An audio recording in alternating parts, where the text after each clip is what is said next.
आज मैं स्टार्ट करने जा रहा हूँ वैदिक सभ्यता। ये सभ्यता जो है 1500 ईसा पूर्व से 600 ईसा पूर्व तक भारत में विद्यमान रही। ठीक है। इसके पहले जो भी सभ्यता थी वो हमारी सिंधु घाटी सभ्यता के अंतर्गत आती है। ठीक है। ये सिंधु घाटी सभ्यता के पतन के बाद उत्पन्न हुआ। सिंधु घाटी के बाद की सभ्यता। ठीक है। और वैदिक सभ्यता को दो भागों में बांटा गया है।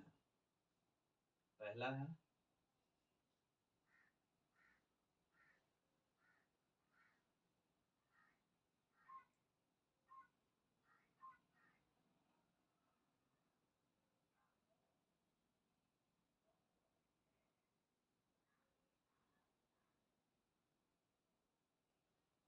पहला यही है वैदिक सभ्यता, वैदिक काल। और दूसरा है उत्तर वैदिक काल।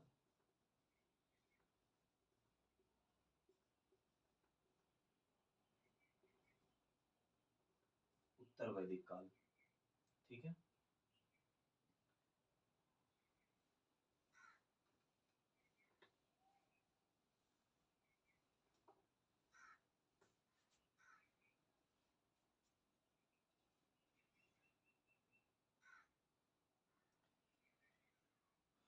वैदिक सभ्यता में सबसे पहले हम देखते हैं इसकी जानकारी कहाँ से मिलती है। वैदिक साहित्यों से। ठीक है। इसके अंतर्गत वेद आते हैं। ठीक। पुराण आता है,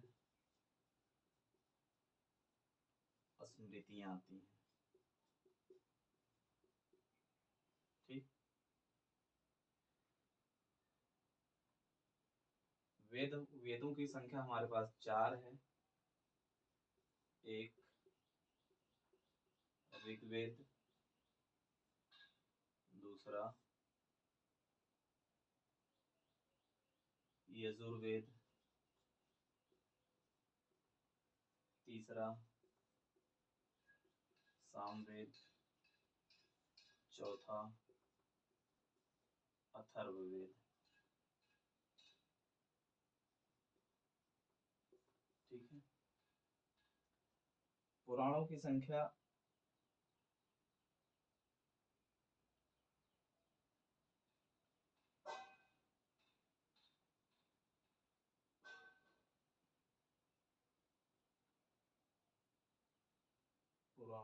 कितनी बताई गई है? 18 पुराण बताए जाते हैं। ठीक है। एक और इसमें आरण्यक, ये कुछ साहित्य हैं। 1 2 3 4। ठीक। ऋग्वेद, सामवेद, यजुर्वेद और अथर्ववेद। अब हम वेद देखते हैं। वेद क्या है पहले।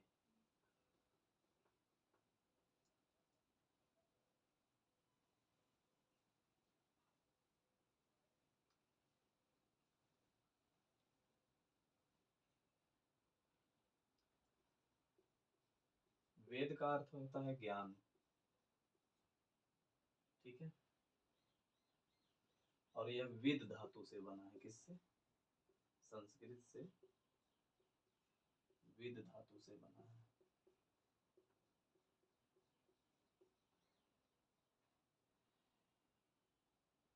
अब इम्पोर्टेंट जो है, तो वेद क्या थे? वेद लिखित नहीं थे पहले। क्या थे?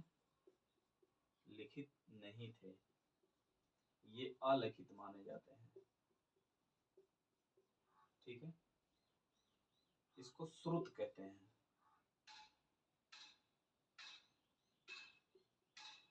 श्रुत यानी सुना हुआ, सुना हुआ या सुना गया। ठीक है, वेद जो थे हमारे भारतीय परंपरा में, वो नेचुरल शक्तियों से सुने जाते थे। ऋषि मुनि तपस्या करते थे और उन तपस्याओं के दौरान जब कहीं से उनको नॉलेज इकट्ठा होती थी या नॉलेज कहीं से सुनाई पड़ती थी, तो उस नॉलेज को वो गेन करते थे, प्राप्त करके अपने स्मृति में धारण करते थे और धारण करके फिर एक दूसरे को ट्रांसफर करते थे। तो वेद जब भी पढ़ाए जाते थे तो पहले जो शुरुआत के ऋषि मुनि थे वो बैठ करके ऊपर बैठते थे, नीचे छात्र लोग बैठे रहते थे, उनको पढ़ाते थे, ऐसे जबानी पढ़ाते थे और जबानी वो याद करते थे। तो वेदों को पहले सुना ही जाता था, इसलिए श्रुत इसको कहा गया है। ये लिखित नहीं थे। फिर बाद में जब धीरे धीरे सभ्यताएं आगे बढ़ने लगी तो किसी न किसी के मन में आया होगा क्यों ना इसको लिखित तौर पे रखा जाए। तो वो जो इनके मन में आया था इस तरह से, तो उन्होंने क्या किया, ऋग्वेद के तमाम पांडुलिपियों को इकट्ठा किया और इकट्ठा करके एक जगह करके उसको संकलित किया। तो वेदों को संकलन करने का काम किसने किया, उनका नाम है द्वैपायन कृष्ण। इनको वेद व्यास भी कहते हैं। क्या कहते हैं, वेद व्यास भी नाम दिया जाता है। द्वैपायन, द्वैपायन कृष्ण या कृष्ण द्वैपायन कहते हैं, सॉरी, कृष्ण द्वैपायन।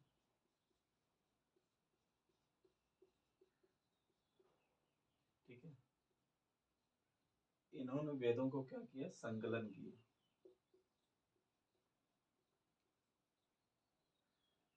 ठीक, जो प्रथम के पहले तीन हैं, पहले के तीन जो वेद हैं उनको त्रयी कहा गया है। ठीक है, वेद त्रयी, वेद त्रयी किनको, ऋग्वेद और सामवेद और यजुर्वेद, ये तुम्हारे क्या हैं, वेद त्रयी हैं। ठीक है,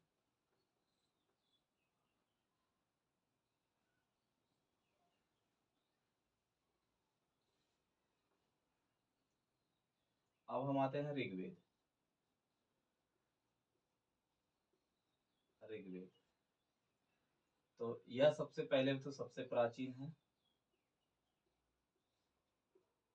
प्राचीन है। इसका काल जो है 1500 ईसा पूर्व माना जाता है और इनमें जो भी श्लोक हैं उनको ऋचा कहते हैं, इसलिए इसका नाम ऋग्वेद है। इसमें कुल 10 मंडल हैं और जिसमें सातवां और दूसरा और सातवां सबसे प्राचीन है, सबसे पुराना। और इसमें जो 10वां मंडल है और पहला मंडल है, पहला एवं 10वां सबसे बाद में जोड़ा गया है, बाद में जोड़ा गया है। ठीक है,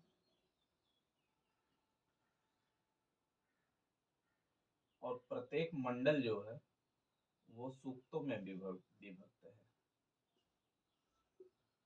ठीक है,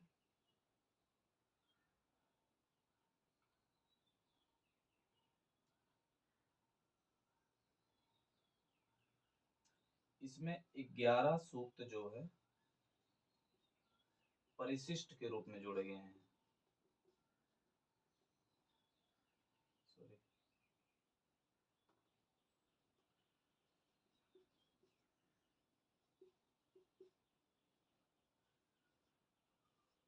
इनको बालखिल्य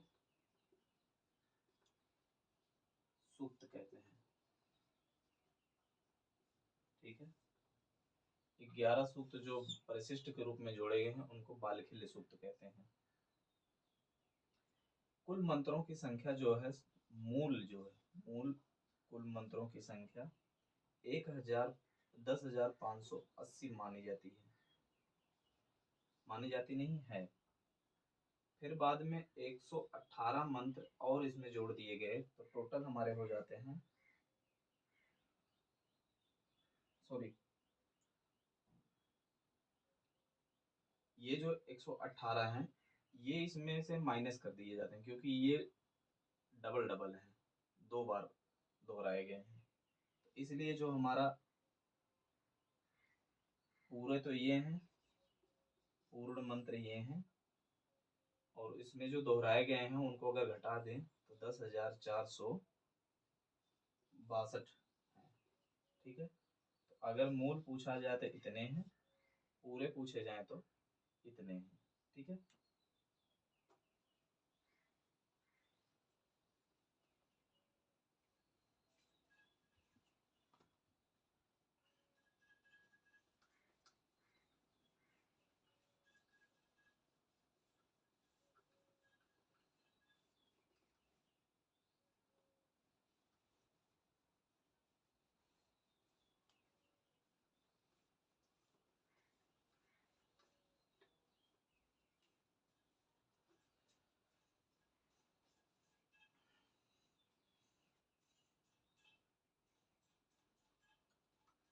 फिर हमारा आता है यजुर्वेद।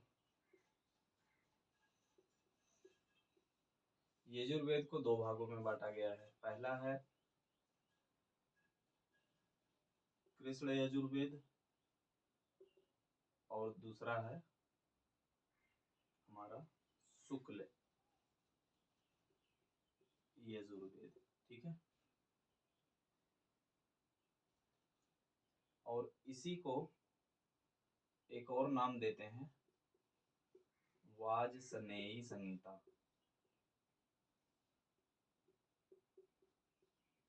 ठीक है, दूसरा नाम है इसका। ठीक है।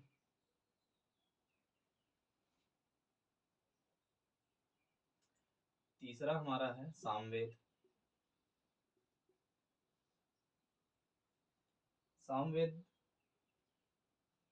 यह संगीत का सबसे पहला ग्रंथ माना जाता है, संगीत का प्रथम ग्रंथ।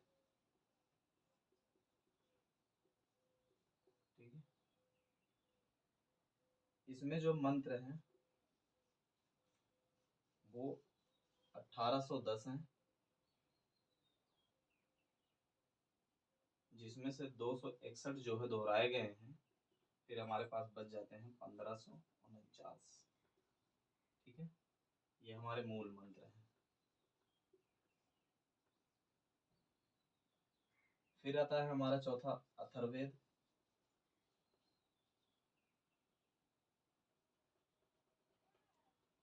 अथर्ववेद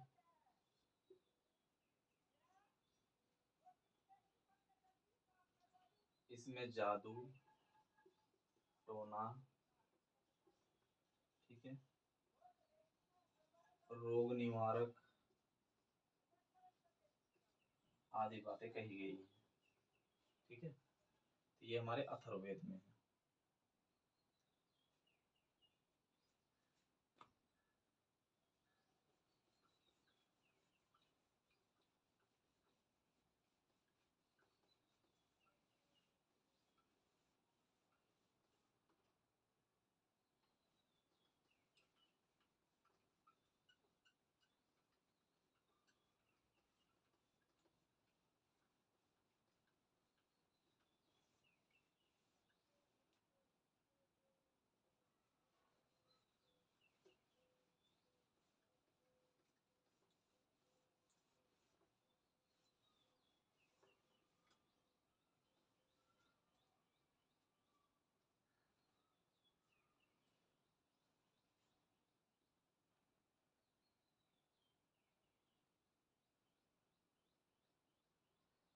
अब अगर हम उपनिषद की बातें करते हैं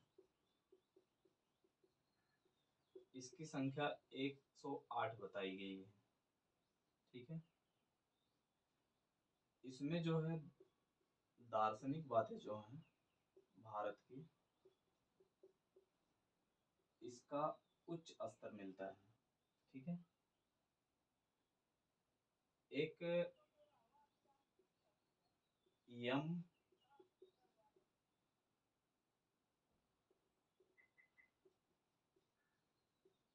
नचिकेता संवाद मिलता है, वो जो है कठोपनिषद में मिलता है। कठोपनिषद।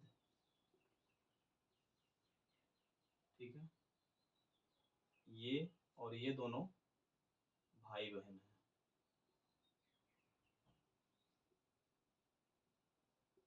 इनका जो संवाद मिलता है इसमें मिलता है। ठीक है,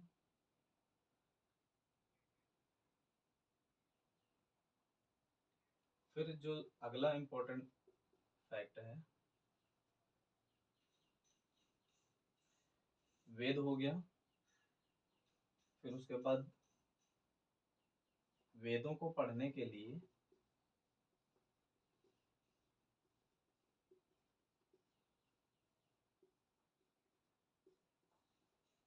वेदांगों की रचना की गई है।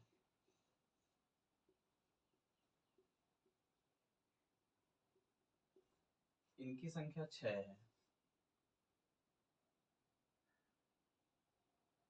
पहला है शिक्षा, दूसरा है कल्प। कल्प को पुनः 3 भागों में बांटा गया है। पहला है स्रोत, सूत्र, दूसरा है गृह सूत्र, तीसरा है धर्म सूत्र, तीसरा है व्याकरण।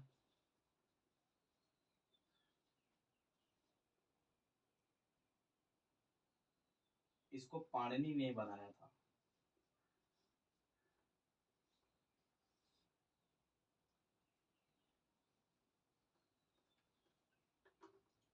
पाणिनि। पाणिनि एक संत थे, महात्मा थे उन्होंने, और इन्होंने जिस व्याकरण का रचना की थी उसका नाम था अष्टाध्यायी। अष्टाध्यायी। और मैंने सुना है कि जब इन्होंने इसका रचना किया, रचना करने के बाद इन्होंने बताया कि संस्कृत का मैंने बहुत अच्छा ग्रंथ तैयार किया है, जो संस्कृत को अच्छे से समझ सकता है, अच्छे को डिफाइन कर सकता है। तो इसका जांच कराने के लिए ये शंकर भगवान के पास गए। तो शंकर भगवान ने क्या किया, अपना डमरू बजाया, उस डमरू की आवाज को इन्होंने अपने इससे डिफाइन किया था, तब इनको प्रामाणिकता मिली थी। ऐसा मैंने कहीं सुना था। ठीक है, फिलहाल पाणिनि ने ही व्याकरण को, जो वेदांग का एक अंग है, उसका रचना किए थे। फिर वेदांग के बाद आता है निरुक्त, चौथा।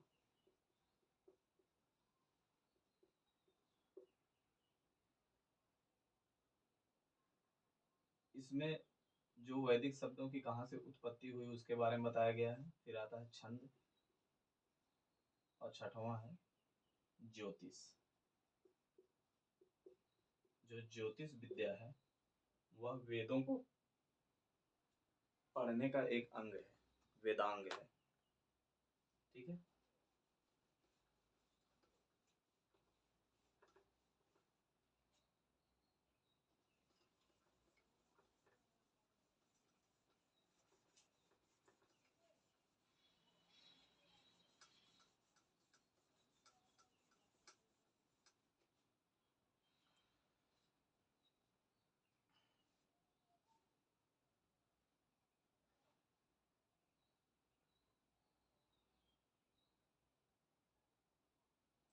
फिर आती है स्मृतियां।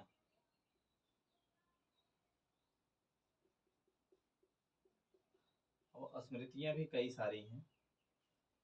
इसको स्मृतियों को कानूनी ग्रंथ कहते हैं। इनमें जो सबसे पुरानी है वो है मनुस्मृति।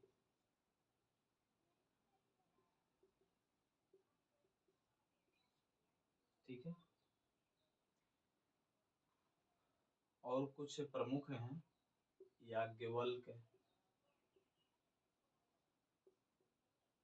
नारद, नारद स्मृति,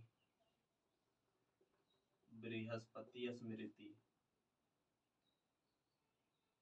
और उसके बाद कात्यायन स्मृति, फिर उसके बाद विष्णु स्मृति आदि। ये कुछ इंपॉर्टेंट है। फिर उपवेद हैं कुछ, इनकी संख्या 4 है। पहला है धनुर्वेद, इसमें धनुर्विद्या संबंधी जानकारी मिलती है। दूसरा है शिल्प वेद, ये उपवेद है। तीसरा है गंधर्व वेद। शिल्प वेद में व्यवसाय से की जानकारी मिलती है, इसमें संगीत, गंधर्व में संगीत की जानकारी मिलती है। फिर चौथा है आयुर्वेद। तो आयुर्वेद जो है, जिसमें चिकित्सा संबंधी जानकारी मिलती है, वो क्या है, एक उपवेद है, वेद नहीं है। ठीक है।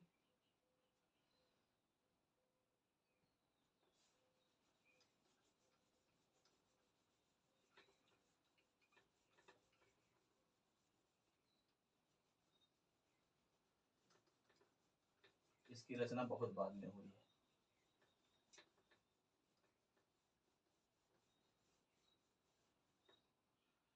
फिर हमारा आता है, अब हम पढ़ते हैं ऋग,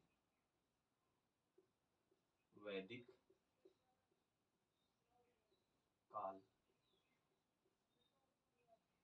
जो इम्पोर्टेंट है। इसका काल 1500 से 1000 ईसा पूर्व माना जाता है। ठीक है।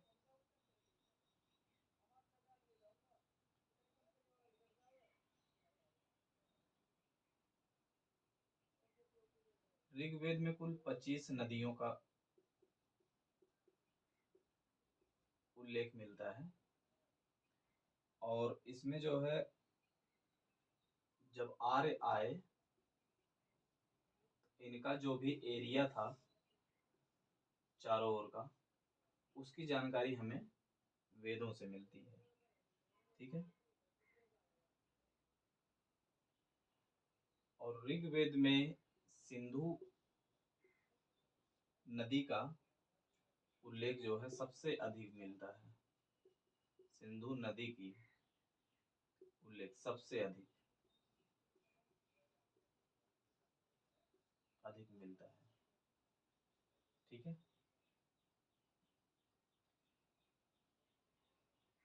सरस्वती नदी जो है,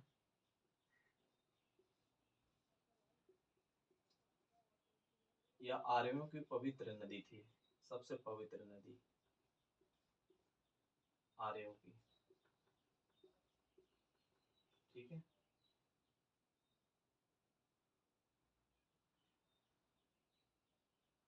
अब इसमें जो सबसे इम्पोर्टेंट है आगे का है। हम मोटा मोटा ये जानते हैं, वैदिक काल जो है 1500 से 1000 ईसा पूर्व तक माना जाता है। इसमें कुछ नदियां और भौगोलिक क्षेत्र का विस्तार का वर्णन है। सिंधु नदी का जो है सबसे ज्यादा बार इस्तेमाल किया गया है, नामों का उल्लेख आया है।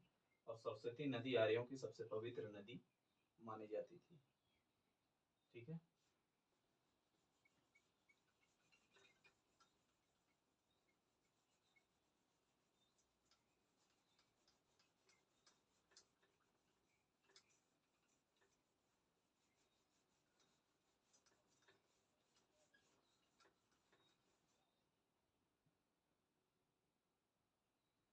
अब इनका राजनीतिक जीवन जो था,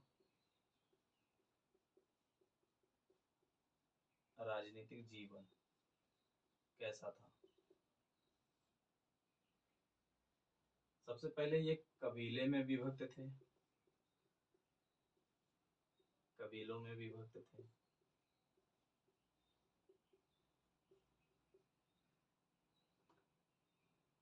विभाजित, ठीक। जो इनका एरिया था, गांव था, वो छोटे छोटे कबीलों में टुकड़े बना के रहते थे। जो पूरे कबीले का मुखिया होता था वो जन कहलाता था। ये कबीले का मुखिया था।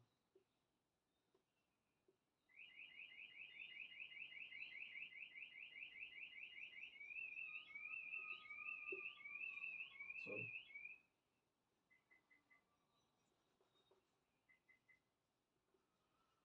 कबीले का मुखिया, वो जन कहलाता था। इसमें जो तंत्र चल रहा था शासन का,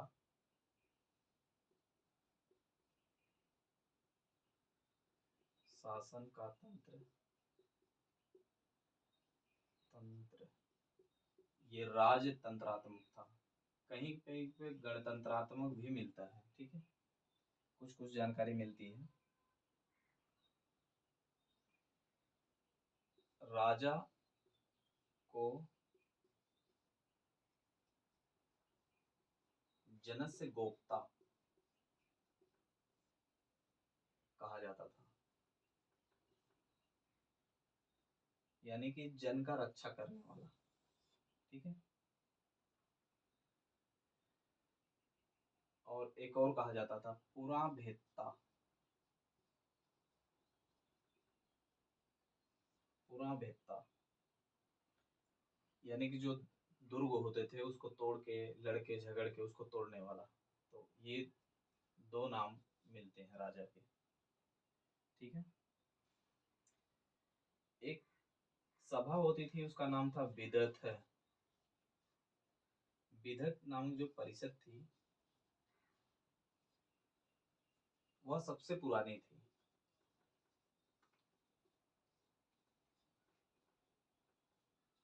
पुरानी थी। और ये जो है सैनिक, गैर सैनिक और धार्मिक, इन तीनों कार्यों का संपादन करती थी। ये इंपॉर्टेंट है, विदत नाम की, ठीक है।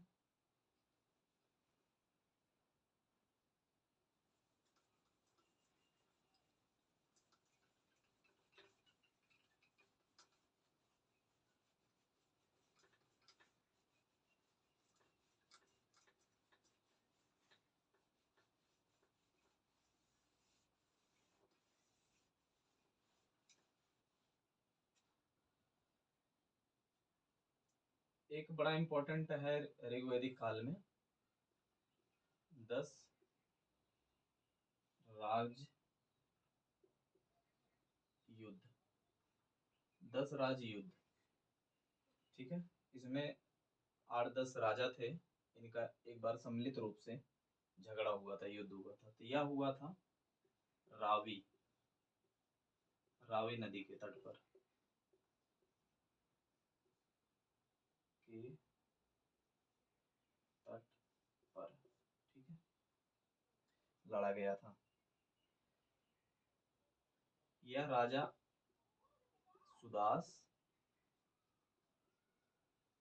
प्लस 10 राजाओं के बीच लड़ा गया था और राजा सुदास की हार हो गई थी, ठीक है। राजा सुदास हार जाते हैं और सब बाकी मिलके जीत जाते हैं।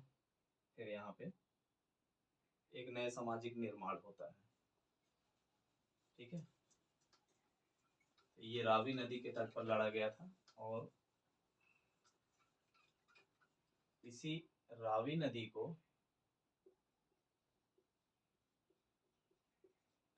वेदों में परुषणी नदी कहा गया है। परुषणी, ठीक है, ये नाम इसी नदी का है।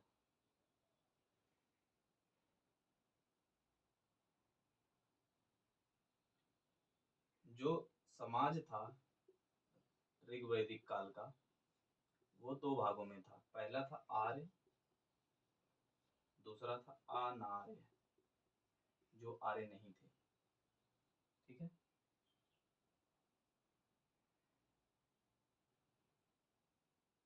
अच्छा, वर्ण व्यवस्था जो है वो ऋग्वैदिक काल में नहीं थी। वर्ण व्यवस्था का जन्म बहुत बाद में होता है भारतीय समाज में।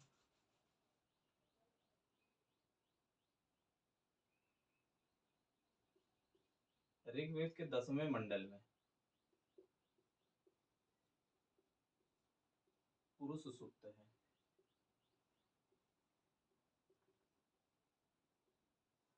इसमें जो है ये चारों वर्णों का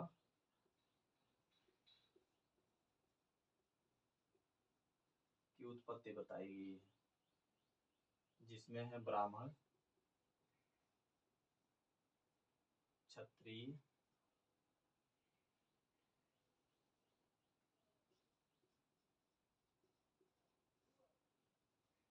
तीसरा है वैश्य, चौथा है शूद्र। ठीक है। ये 10वें मंडल में बताई गई है और ये सबसे बाद में जोड़ा गया है।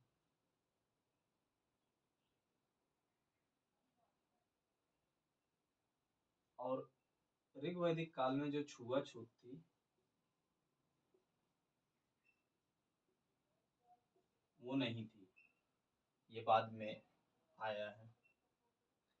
परिवार का जो अ, जैसे आज पितृ सत्तात्मक समाज है, वैसे उस समय भी पितृ सत्तात्मक समाज था। ठीक है। या तो बड़ा भाई, या तो पिता मालिक होता था, या फिर बड़ा भाई। ठीक है। अब विवाह कैसे होते थे? तो विवाहों के बहुत सारे प्रकार हमें देखने को मिलता है अर्थशास्त्र में। कौटिल्य के उसने 8 प्रकार के विवाह बताए गए हैं।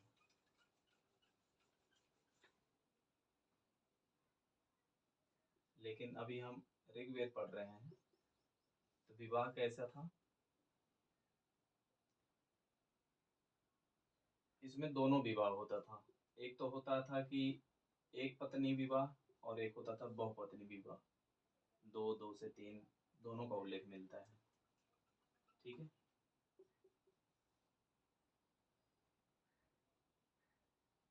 और वहतु, एक शब्द आता है वहतु, इसको दहेज कहते थे।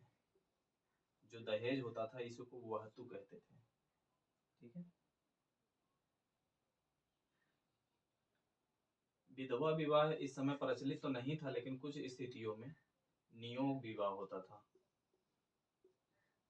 नियोग विवाह होता था। इसमें क्या होता था, जो स्त्री रहती थी वह अपने देवर से विवाह कर लेती थी। ठीक है।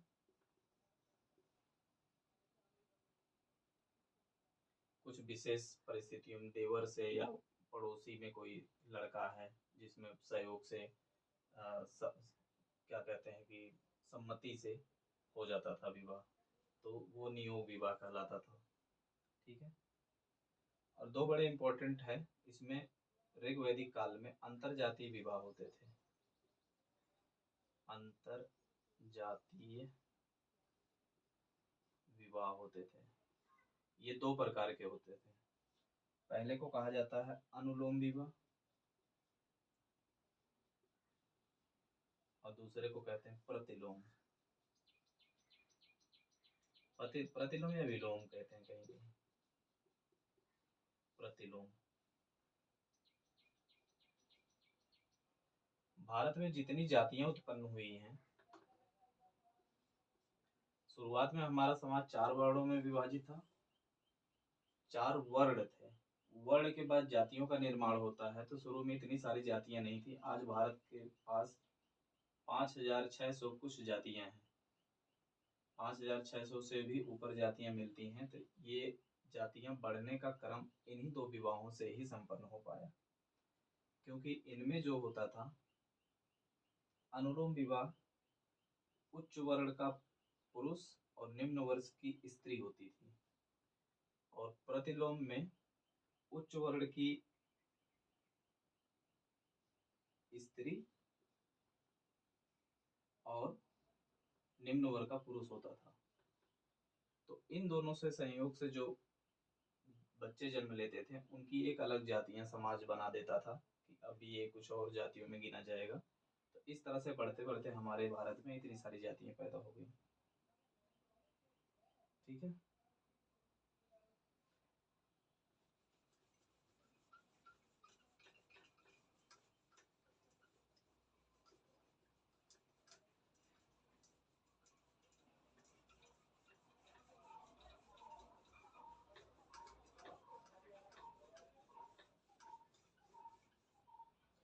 अगर स्त्रियों की दशा देखी जाए तो स्त्रियों की दशा बहुत अच्छी थी। उस समय कुछ विद्वान यानी विदुषी महिलाएं थी। विदुषी महिलाएं, ये नाम बहुत इंपॉर्टेंट है, कभी पूछा जा सकता है। तो इन महिलाओं में थी लोपा, मुद्रा, घोषा, सिकता,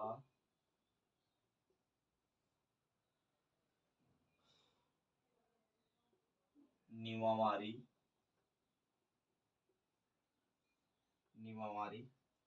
रोमसा,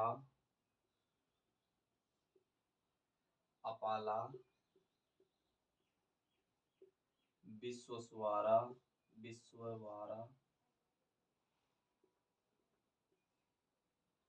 आदि। ये जितने महिलाओं के नाम हैं, हो सकता है किसी एग्जाम में पूछ लिया जाए। ये सारी विदुषी महिलाएं थी ऋग वैदिक काल में। ठीक है। तो इससे ये बातें साफ पता चलती हैं कि उस समय शिक्षा का अधिकार महिलाओं को प्रॉपर था। ठीक है। अर्थव्यवस्था कोई खास नहीं थी, जनजातीय थी। जैसे आखेट करना, खाना पीना, कृषि बहुत ज्यादा उन्नत नहीं थी पर थी। ठीक है।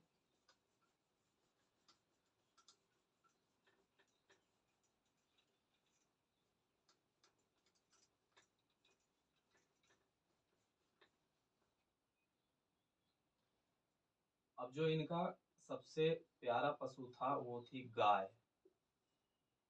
इसके नाम पे जो युद्ध लड़े जाते थे उसको गविष्ट कहा जाता था।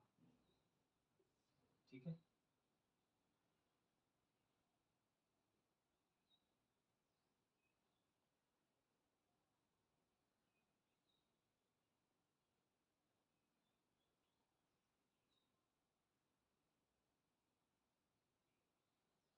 और इस समय जो अनाज उगाए जाते थे उसमें जौ प्रमुख था। इसको यव कहीं कहीं कहते हैं। ठीक है। एक शब्द आता है लांगल, ये हल को कहते थे। हल का नाम था। ठीक है। लांगल।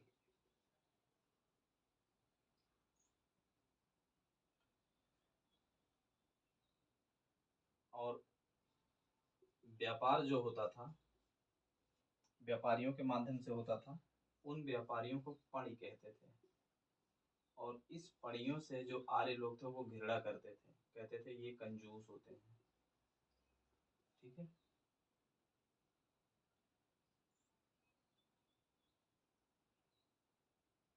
अब उसके बाद धार्मिक जीवन है। तो इसमें बहुत सारे देवी देवताओं के नाम हैं। और जो सबसे इनका महत्वपूर्ण देवता है वो है इंद्र है। इंद्र का ऋग्वेद में बहुत 100 कुछ बार नाम आया है। 250 बार नाम इसके सूक्त इसी के नाम पे रचे गए हैं, जो इंद्र हैं। ठीक है। और गायत्री मंत्र जो है, लोगों को आर्य बनाने के लिए गायत्री मंत्र की रचना विश्वामित्र ने की थी। ये जो है तीसरे मंडल में है।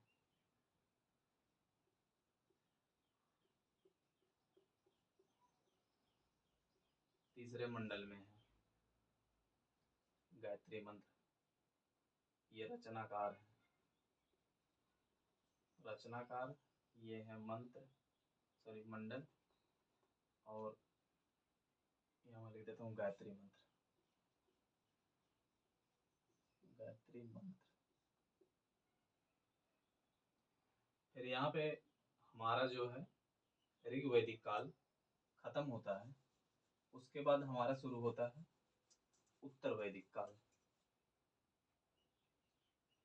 अब सारी जो सामाजिक बुराइयां हैं वो यहीं से शुरू होती हैं। उत्तर वैदिक काल ये 1000 से 600 ईसा पूर्व माना जाता है।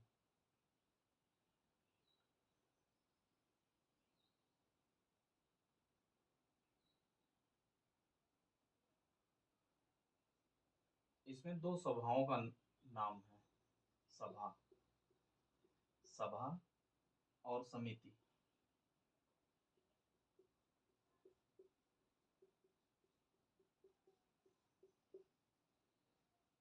ये प्रजापति की दो पुत्रियां कहलाती हैं, प्रजापति की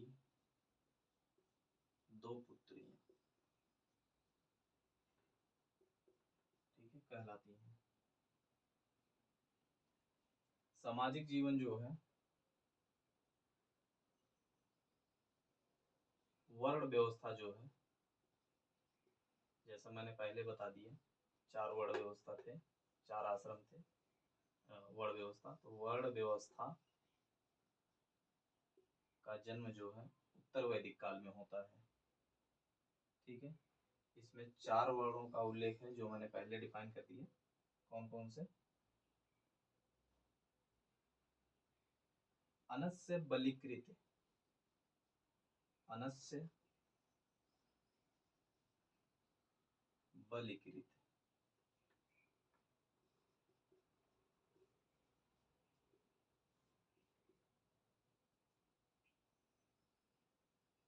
ये वैश्यों को कहा गया है, वैश्यों को कहा गया है,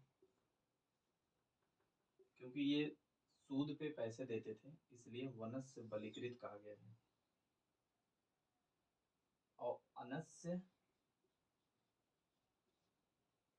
प्रेस्य,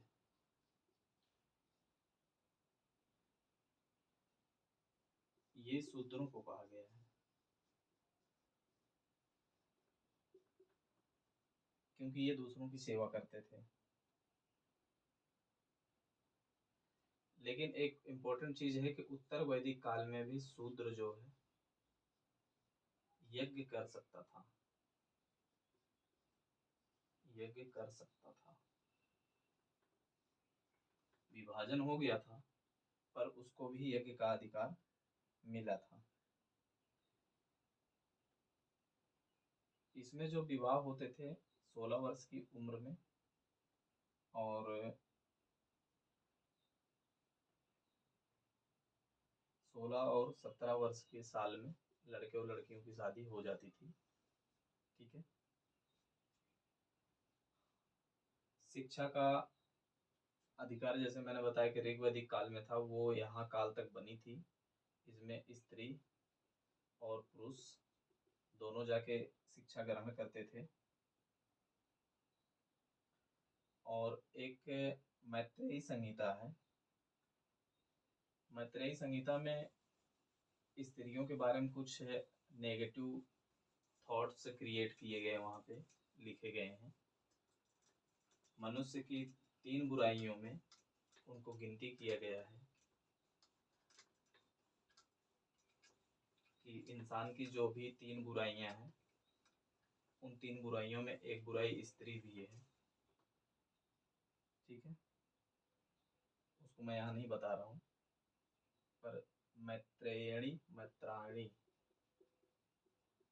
संहिता में ये बात है, ठीक है।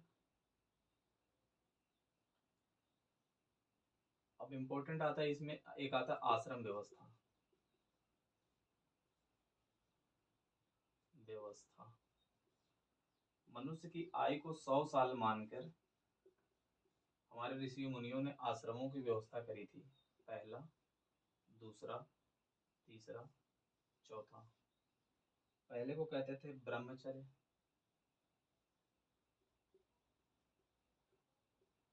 यह पैदा होने से लगभग 25 साल तक चलता था। फिर था गृहस्थ आश्रम, ये 25 से 50 वर्ष तक था। फिर था वानप्रस्थ आश्रम, ये 50 से 75 तक था। फिर अंत में आता है संन्यास आश्रम, ये 75 से 25 तक था, 100 तक था। यानी इतने में 100 साल मान के चलते थे।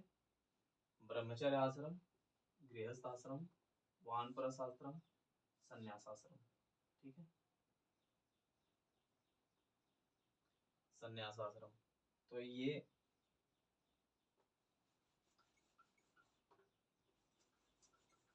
आश्रमों की व्यवस्था हमें उत्तर वैदिक काल में ही आके मिलती है, ना कि वैदिक काल में या ऋग्वैदिक काल में।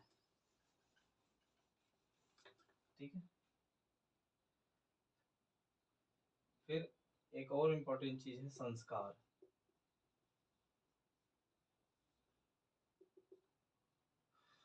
ये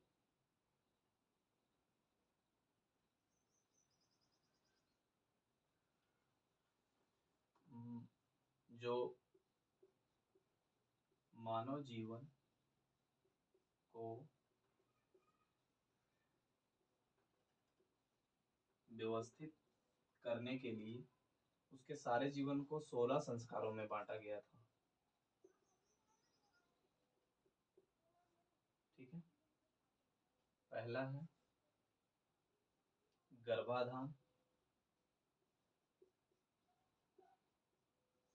दूसरा है पुंसवन, तीसरा है सीमांतोन्नयन,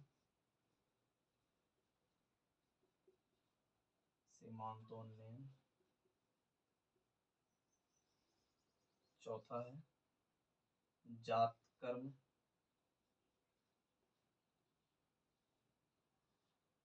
पांचवा है निष्कर्मण, छठवां है पांचवा है हमारा, छठवां लिख देता हूँ, नामकरण।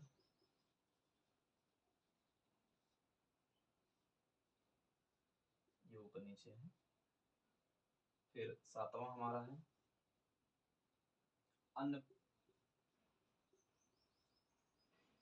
अन्नप्राशन। आठवां है चूड़ाकरण।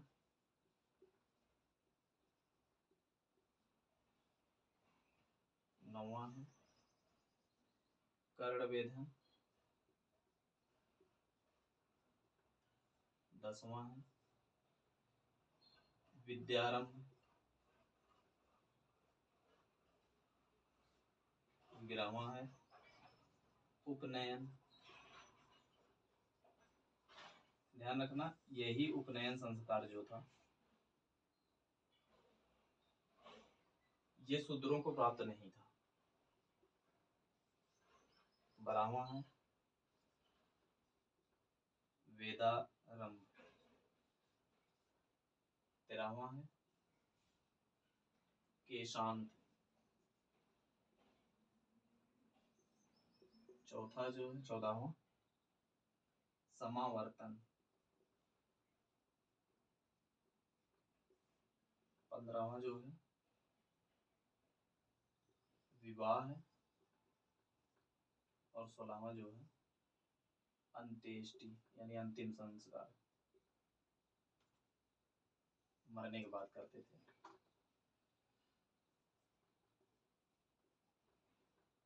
अंत्येष्टि।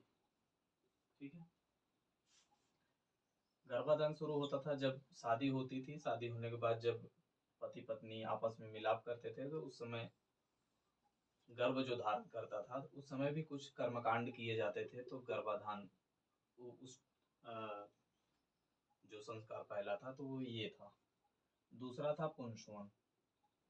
इसमें क्या होता था कि पुत्र की प्राप्ति के लिए